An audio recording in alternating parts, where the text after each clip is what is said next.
नमस्कार दोस्तों, एक बार फिर से आपका स्वागत है हमारे YouTube channel PSC by TC sir पर। मैं कृष्ण शर्मा आपके लिए लेके आया हूँ MPPSC previous year exam analysis series, जिसका आज हमारा लेक्चर नंबर 3 है। इस सीरीज में हम जितने भी MPPSC ने प्रीवियस ईयर में एग्ज़ाम कराए हैं उन सभी के MCQ सॉल्व करने वाले हैं। और यह MCQ आपको यहाँ से 80% सीधे यहीं से आपको प्रश्न देखने को मिलेंगे, क्योंकि रिपीटेशन बहुत बार होता है। अभी हम MPPSC द्वारा आयोजित ARO के एग्जाम से संबंधित पूरे प्रश्न लगाने वाले हैं और यह सीरीज मेनली जनजाति विशेष होने वाली है। क्यों जनजाति विशेष होने वाली है? क्योंकि ARO के एग्जाम में 100 नंबर का जनजाति और करंट अफेयर से रिलेटेड डाटा पूछा गया था, और इस सीरीज में अभी हम जो लगाएंगे लगभग 20 प्रश्न जनजातियों से संबंधित ही होंगे। तो इस सीरीज में आखिरी तक बने रहिएगा। तो हम स्टार्ट करते हैं आज का पहला प्रश्न। पहला प्रश्न है, जब उत्तरदाता निरक्षर हो तो डेटा संग्रहण की कौन सी विधि सबसे उपयुक्त मानी जाती है? देखिए, यहाँ पर पूछा गया है कि जो उत्तरदाता, यानी जैसे कि अपन ने किसी से प्रश्न पूछा, वो अपन को उत्तर देगा, तो यानी वो क्या होगा? उत्तरदाता होगा, आंसरेबल व्यक्ति होगा। कई बार पढ़ा लिखा नहीं है, तो हम क्या करेंगे? ठीक है, तो सबसे पहले हम क्या कर सकते हैं कि यार एक अनुसूची बना सकते हैं उसकी, कि यार ये निरक्षर है तो इसका डेटा तो हमें लिखना है, तो सबसे पहले हम उसकी अनुसूची बना के उसे कर सकते हैं। साथ में एक और बात हम कर सकते हैं कि व्यक्तिगत साक्षात्कार पूछ सकते हैं कि आप कितने पढ़े लिखे हो। ये सभी बातें हम पूछ के क्या कर सकते हैं? उसका डेटा संग्रहण कर सकते हैं। तो इसका राइट आंसर हो जाएगा C और D। अनुसूची भी हम बना सकते हैं और व्यक्तिगत साक्षात्कार भी पूछ कर उसका डेटा हम क्या कर सकते हैं? इकट्ठा कर सकते हैं। अब देखिए, दूसरा प्रश्न है, भारत सरकार द्वारा अनुसूचित जनजातियों के कल्याण के लिए संवैधानिक संरक्षणों के क्रियान्वयन की जांच करने हेतु 3 सदस्यीय समिति का गठन क्रमशः निम्न वर्षों में किया गया था। यहाँ पर देखिए, ST SC के जो संवैधानिक प्रावधान है ST के लिए, ये आपको यूनिट 10 में सबसे पहला टॉपिक मिलता है, संवैधानिक प्रावधान। इन प्रावधानों के लिए जांच के लिए 3 बार हमारे यहाँ समितियां गठित की गई हैं। तो उसका पूछा गया है किन किन वर्षों में की गई है, तो इसका राइट आंसर हमें मिलता है C वाला, कि 1968 में पहली समिति, उसके बाद 1971 में और उसके बाद 1973 में 3 समितियां गठित की गई हैं, आपको याद रखना है। फिर आगे आते हैं, बजट 2024-25 के अनुसार मध्य प्रदेश सरकार ने विशेष पिछड़ी जनजातियों को आहार अनुदान योजना के तहत अंतर्गत प्रति माह कितनी सहायता दी जाती है? देखिए, आहार अनुदान योजना मध्य प्रदेश की अति पिछड़ी जनजातियों के लिए चल रही है, जैसे बेगा, फिर हमारी दूसरी है सहरिया और तीसरी हमारी है भारिया। इन 3 जनजातियों के लिए विशेष रूप से हमारी मध्य प्रदेश सरकार क्या चला रही है? आहार अनुदान योजना चला रही है। इसके तहत पहले 1250 रुपये दिए जाते थे, हाल ही में बढ़ा के इसके अंतर्गत कितने कर दिए गए? 1500 रुपये कर दिए गए। तो इसका राइट आंसर है B वाला, 1500 रुपये। अब हम 54वें प्रश्न पे चलते हैं और आज के चौथे प्रश्न पे चलते हैं। प्रधानमंत्री जनजाति आदिवासी न्याय महाअभियान PM जनमन का प्रारंभ कब हुआ था? तो देखिए, PM जनमन का जो शुभारंभ हुआ वह 15 नवंबर 2023 को हुआ, और PM जनमन अभियान के तहत आदिवासी इलाकों को मेनली मुख्य धारा से जोड़ना है, उन्हें पक्के निवास दिलाना है, उन्हें मुख्य सड़कों से जोड़ना है, उन्हें एजुकेशन प्रदान करनी है, उनकी स्थितियों में सुधार करना है। इसी के लिए 15 नवंबर 2023 के दिन प्रधानमंत्री जनजातीय आदिवासी न्याय महाअभियान PM जनमन का प्रारंभ हुआ था। अगले प्रश्न पे चलते हैं, कौन सी जनजाति बालक गेड़ी का खेल खेलते हैं? तो इसका राइट आंसर बताने से पहले मैं बता देता हूँ, गेड़ी एक खेल होता है, उसमें क्या होता है, एक डंडा होता है और डंडे के ऊपर एक पैर रखने का बना लिया जाता है, 2 डंडे बनाए जाते हैं, और इन डंडों के ऊपर व्यक्ति क्या होता है, चढ़ता है, और इन गेड़ियों के माध्यम, इन दोनों को क्या कहा जाता है? गेड़ी। और गेड़ी के माध्यम से आगे बढ़ता है और बहुत सारे खेल खेले जाते हैं, जैसे एक दूसरे को छूना या थोड़ी ताकतवर गेम भी खेले जाते हैं। और बालक किस जनजाति के खेलते हैं? तो यहाँ मुख्य रूप से मध्य प्रदेश की अति पिछड़ी जनजाति बेगा जनजाति के बालकों के द्वारा गेड़ी का खेल खेला जाता है। इंपॉर्टेंट है, MPPSC भी आपसे पूछ सकता है, क्योंकि यह MPPSC के ARO एग्जाम में आया था, आने वाले समय में MPPSC में पूछा जा सकता है। अगला है, संविधान द्वारा जनजाति सलाहकार परिषद की अधिकतम सदस्य संख्या कितनी निर्धारित की गई है? तो देखिए, जनजातीय सलाहकार परिषद की अधिकतम संख्या की हम बात करते हैं तो 20 उसकी संख्या है। टोटल कितने सदस्य होते हैं जनजातीय जनजातीय सलाहकार परिषद में, तो जनजातीय सलाहकार परिषद में अधिकतर हो सकते हैं कितने व्यक्ति? 20 व्यक्ति हो सकते हैं। और जनजातीय सलाहकार परिषद का गठन 5वीं अनुसूची जो है उसके तहत किया जाता है। किसके तहत? 5वीं अनुसूची के तहत किया जाता है, आपको याद रखना है। और 5वीं अनुसूची के कौन सा अनुच्छेद है? तो अनुच्छेद 241 का 1, ठीक है, इसमें बात की गई है। और इसमें बोला गया है कि कितने अधिकतम सदस्य? 20, और इसमें से 3/4 सदस्य राज्य विधानसभाओं में अनुसूचित जनजाति के प्रतिनिधि होते हैं। यानी 3/4 सदस्य कौन होंगे? उसमें से अनुसूचित जनजातियों के प्रतिनिधित्व होंगे। यानी 3/4 यानी 20 है तो 5 बार तो 15 सदस्य किसके होंगे? एसटी कैटेगरी के, जो कि विधानसभा के सदस्य हैं। ठीक है, तो ये बात आपको बिल्कुल याद रखना है। अगले प्रश्न पे चलने से पहले मैं एमपीपीएससी प्रीलिम्स लाइव बैच का बता देता हूं। तो बच्चों आज से स्टार्ट हो चुका है 1 दिसंबर 2025 से हमारा एमपीपीएससी प्रीलिम्स 2026 बैच, जिसमें हम अभी 4 क्लास आपके लिए चला रहे हैं। मध्य प्रदेश की 1 यूनिट, टेक्नोलॉजी की यूनिट 10 और यूनिट 6, ऐसी 4 क्लासेस आपके लिए चलेंगी। इसको ज्वाइन करना बिल्कुल मत भूलिएगा, क्योंकि मात्र 999 में यह कोर्स मिल रहा है। और 999 में मैं आपको बता रहा हूँ, इससे अच्छा कोर्स आपको कहीं नहीं मिल पाएगा। इसमें आपको recorded class, all topic PDF, study material, mock test, ये सभी मिलने वाले हैं। इसके लिए आप हमारी एप्लीकेशन डाउनलोड कर लीजिए या दिए गए नंबर पर भी आप कांटेक्ट कर सकते हैं। तो देखिए बच्चों, यह लाइव बैच आपके लिए ही चलाया गया है और इसकी डेडलाइन हमने रखी है 75 दिन। 75 डेज में हम कुछ भी करके इस कोर्स को क्या कर देंगे? कंप्लीट कर देंगे। तो आप इस कोर्स को ज्वाइन करना बिल्कुल मत भूलिए। 999 ज़्यादा बड़ी अमाउंट नहीं है। ये कभी आप 2-4 दिन घूमने चले जाओगे इंदौर या अदर शहर में तो आपके ख़त्म हो जाएंगे। तो मेरा मानना है कि आप उन पैसों को खर्च करने से अच्छा आप क्या कर लीजिए? कोर्स ज्वाइन कर लीजिए। अगले प्रश्न पे चलते हैं। मध्य प्रदेश में निम्नलिखित में से किस प्रकार के वन अधिकार पत्र दिए जाते हैं? तो इसका राइट आंसर है बी वाला 1 और 3। 1 और 3।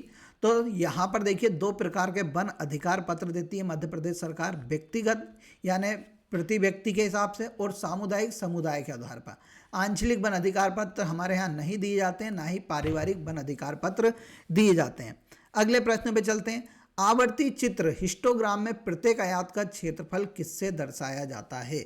देखिए, हिस्टोग्राम के तहत आप सभी को पता है कि कहीं भी चीज़ की फ़ोटो या कहीं भी जगह का डिज़ाइन वगैरह बनाते हैं तो उसके हिसाब से पूछा गया है कि प्रत्येक आयत का क्षेत्रफल किसके द्वारा दर्शाया जाता है? तो इसका राइट है वर्ग सीमा। यानी उसमें जो वर्ग बने होते हैं, वर्ग के आधार पर वहाँ पर क्या दर्शाया जाता है? क्षेत्रफल दर्शाया जाता है। ये यूनिट 9 का प्रश्न है। फिर देखिए, मध्य प्रदेश शासन जनजातीय कार्य विभाग के प्रतिष्ठान बान्या द्वारा किए जाने वाले कार्यों में से कौन सा शामिल नहीं है? बान्या आप सभी को पता है एक प्रकार का रेडियो है, ठीक है, जिसके द्वारा जनजाति से संबंधित जानकारी उस क्षेत्र में दी जाती है, उनकी योजनाओं से संबंधित जानकारी दी जाती है या उनकी कलाओं से संबंधित उन्हें जानकारी दी जाती है। तो इसमें मुख्य रूप से कौन कौन से कार्य शामिल हैं? तो देखिए, बान्या सामुदायिक रेडियो केंद्र का संचालन किया जाता है बान्या के द्वारा, जीआई टैगिंग दी जाती है, जनजातीय सम्मान भी प्रदान किया जाता है बान्या के द्वारा, परंतु इसके द्वारा रोजगार का परीक्षण नहीं दिया जाता है। तो इसका राइट आंसर है डी वाला, शामिल नहीं है पूछा था। तो बान्या एक संस्था है जिसके द्वारा क्या क्या किया जाता है? तो आपको याद रखना है, रेडियो संचालन किया जाता है, जीआई टैगिंग भी दी जाती है और जनजातीय सम्मान भी प्रदान किए जाते हैं, बस रोजगार प्रशिक्षण नहीं दिया जाता है। अगले प्रश्न पे चलते हैं। निम्न में से कौन सा गुणात्मक वर्गीकरण का आधार है? अब यहाँ पर पूछा गया है कि गुणात्मक वर्गीकरण का आधार है, तो आपसे पूछा जा रहा है गुण। आपके गुण कैसे हैं? आयु से आपके गुण मालूम पड़ते हैं कि आप 50 साल के हो गए, आपकी अच्छी गुण हो गए होंगे। आपकी ऊंचाई आप 6 फीट के हैं, आपके गुण अच्छे होंगे। आपका 60 किलो वजन है, आप बहुत अच्छे गुणात्मक है। इनसे मापा जाता है क्या? नहीं। गुणात्मक हमेशा मापी जाती ईमानदारी से, आप कितने सच्चे बोलते हैं, इन सभी के आधार पर उनका गुणात्मक वर्गीकरण किया जाता है। इसका राइट आंसर है डी। नैतिकता की कौन सी शाखा नैतिक सिद्धांतों के उत्पत्ति और प्रकृति का अध्ययन करती है? यह आपको पार्ट बी के प्रश्न है। किसके? पार्ट बी के प्रश्न कुछ इसी प्रकार पूछे जाते हैं। तो इसका राइट आंसर हो जाएगा कौन सा? Meta ethics. मत दिमाग लगाओ, अब यहाँ पर 7 वर्ष की आयु और इससे ऊपर की आयु की जनसंख्या के लिए साक्षरता की गणना किस जनगणना वर्ष से प्रारंभ हुई है। देखिए, अब आप सभी को यह पता होना चाहिए कि जो जनगणना करते हैं उसमें साक्षरता दर जो मापी जाती है वह 7 वर्ष से अधिक जो बच्चे होते हैं उनकी मापी जाती है। तो यहाँ पर पूछा गया है किस वर्ष से यह 7 वर्ष की गणना उन्होंने फिक्स करी, तो 1991 की जो जनगणना हुई उसके बाद बोला गया कि अब साक्षरता में हम किसको शामिल करेंगे, जो बच्चे 7 वर्ष की आयु के हैं या उसके ऊपर के बच्चे हैं। अब यहाँ पर पूछा गया है एसडीजी इंडेक्स 4.0 के अनुसार लक्ष्य वन गरीबी से मुक्ति में मध्य प्रदेश कौन सी श्रेणी में आता है। ये हाल ही में अपना नीति आयोग ने जारी करा था एसडीजी इंडेक्स, उसके अनुसार मध्य प्रदेश गरीबी मुक्ति में फ्रंट रनर अप के अंतर्गत आता है। अगले प्रश्न पे चलते हैं, उससे पहले मैं एमपीपीएससी प्रीलिम्स टेस्ट सीरीज के बारे में बता देता हूँ। बेटा, कभी आप प्रीलिम्स की तैयारी कर रहे हैं तो टेस्ट सीरीज आपके लिए अति महत्वपूर्ण है।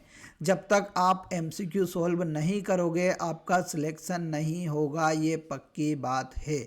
तो मेरा यही मानना है कभी आपको सिलेक्शन लेना है तो एमसीक्यू सॉल्व करने पड़ेंगे। तो एमसीक्यू सॉल्व करने के लिए आपको टेस्ट सीरीज ज्वाइन करनी होगी और अभी हमारी टेस्ट सीरीज चल रही है एमपीपीएससी की, जो हमारी पीएससी बाय डीसी सर की एप्लीकेशन पे, वहाँ पर यूनिट वाइज टेस्ट सीरीज भी अवेलेबल है आपके लिए और फुल लेंथ टेस्ट सीरीज भी अवेलेबल है। फुल लेंथ टेस्ट सीरीज मात्र आपको 199 में मिल रही है और यूनिट वाइज टेस्ट सीरीज आपको मात्र 350 में मिल रही है। इसमें टोटल आपके लिए 75 टेस्ट है यूनिट वाइज वाले में, एफएलटी में टोटल 50 टेस्ट हैं जो टोटल फुल लेंथ है। तो जिन बच्चों की पूरी तैयारी है वो एफएलटी ज्वाइन करो, जिन बच्चों की तैयारी अब चालू हुई है वो unit wise test series join करो। और इसमें सबसे अच्छी बात है हम आपको पीडीएफ प्रदान कर रहे हैं। तो पीडीएफ क्या होगा, आप निकाल लीजिए, 25 टेस्ट होने वाले हैं, उनकी निकाल के उनको घर पर लगाना और सॉल्व करना, रिविजन करना स्टार्ट कर दीजिए, तभी आपका सिलेक्शन पक्का हो पाएगा। अब देखिए अगले में हम चलते हैं, मुख्यमंत्री महिला सशक्तिकरण योजना मध्य प्रदेश में कब शुरू की गई थी। तो इसका राइट आंसर है 2013। मध्य प्रदेश की महिलाओं को सशक्त करने के लिए मध्य प्रदेश सरकार द्वारा 2013 में मुख्यमंत्री महिला सशक्तिकरण योजना शुरू की गई थी।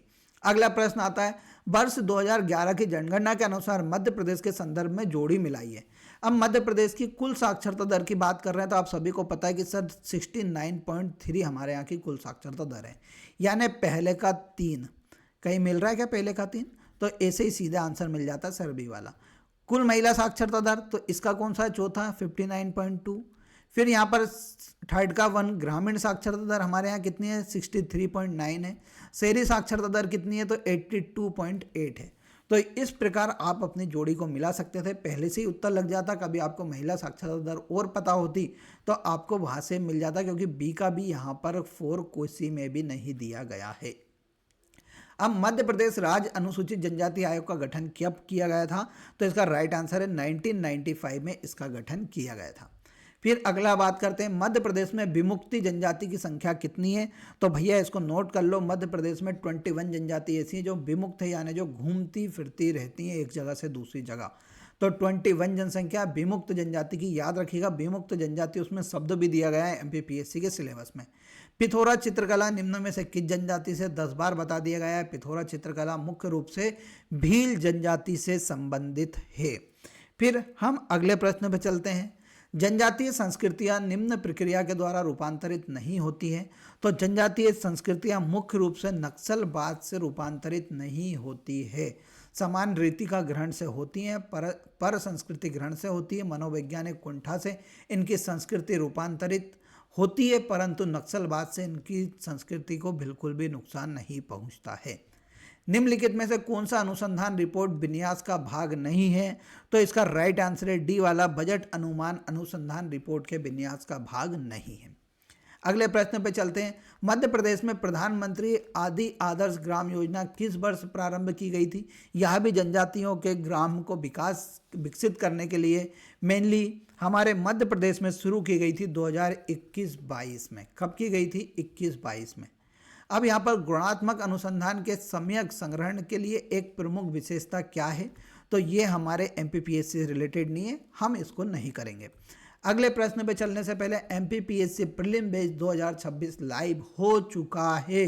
आज 1 दिसंबर के दिन इसकी क्लासेस लाइव हुई हैं, जाके देखिए। अभी आपके लिए फ्री ऑफ कॉस्ट है, आप फ्री ऑफ कॉस्ट में डेमो क्लास ले सकते हैं। और डेमो क्लास देखने के लिए आप हमारी application PSC by DC sir को ज्वाइन कर लीजिए और वहाँ पर जाकर एक बार डेमो क्लास लीजिए। कभी आपको मज़ा आता है तो यहाँ आप ज्वाइन कर लीजिए, क्योंकि जो भी 2026 की तैयारी कर रहा है उसका सिलेक्शन दिलाना ही हमारा आखिरी उद्देश्य है। आज से हमारी क्लासेस चालू हो गई हैं, तो इस कोर्स को ज्वाइन करना बिल्कुल ना भूलिएगा। अब देखिए अगला आता है, बिरसा मुंडा स्वरोजगार योजना के तहत कितनी राशि का ऋण सेवा अथवा व्यवसाय हेतु प्रदान करने का प्रावधान है। तो इसका राइट आंसर है 1 लाख से लेके 25 लाख तक भी देते हैं, यानी यहाँ पर दिया जाता है 1 लाख से लेके 50 लाख तक का लोन। कितना देते हैं? 1 लाख से लेके 50 लाख तक का लोन देते हैं। तो इसका राइट आंसर है A भी हो जाएगा, C भी हो जाएगा और D भी हो जाएगा। तो ये 3 आंसर हो सकते थे इसका राइट आंसर, तो इन्होंने गलत प्रश्न दिया। तो 1 से लेके 50 लाख रुपए तक देते हैं। जनजातियों में टोटमों की संख्या भले ही बहुत अधिक हो, परंतु उनमें कितने वर्ग पाए जाते हैं? तो उन पर उनके वर्ग कितने पाए जाते हैं? तो देखिए 74 का राइट आंसर है B, कि टोटम यानी टोट के जो होते हैं उनमें संख्या भले ही है पर उनके वर्ग कितने? 3 ही वर्ग होते हैं। ये सभी बात आपको DC सर उनकी क्लास में बताएंगे, टोट में क्या होते हैं, कितने वर्ग होते हैं, ये सभी बात। फिर जावरा पर्व मनाने के संबंधित युग में, यानी जावरा पर्व कब मनाया जाता है? चैत्र और कुंवार के महीने में जावरा पर्व मनाया जाता है। उसमें आप सभी को पता है क्या बोए जाते हैं? ज्वारे बोए जाते हैं और फिर नदियों में उनको लेके जाया जाता है। तो ये पर्व मुख्य रूप से चैत्र और कुंवार में बनाते हैं। तो आज का लेक्चर हमारा यहीं पे समाप्त हुआ। कैसा लगा आपको लेक्चर कमेंट बॉक्स में ज़रूर बताइएगा। हाँ, और साथ में आंसर करके आइएगा कि मध्य प्रदेश की कुल साक्षरता दर कितनी है। मध्य प्रदेश की कुल साक्षरता दर कितनी है, इसका आंसर कमेंट बॉक्स में दीजिएगा। मिलेंगे अगले लेक्चर में, तब तक के लिए जय हिंद जय भारत।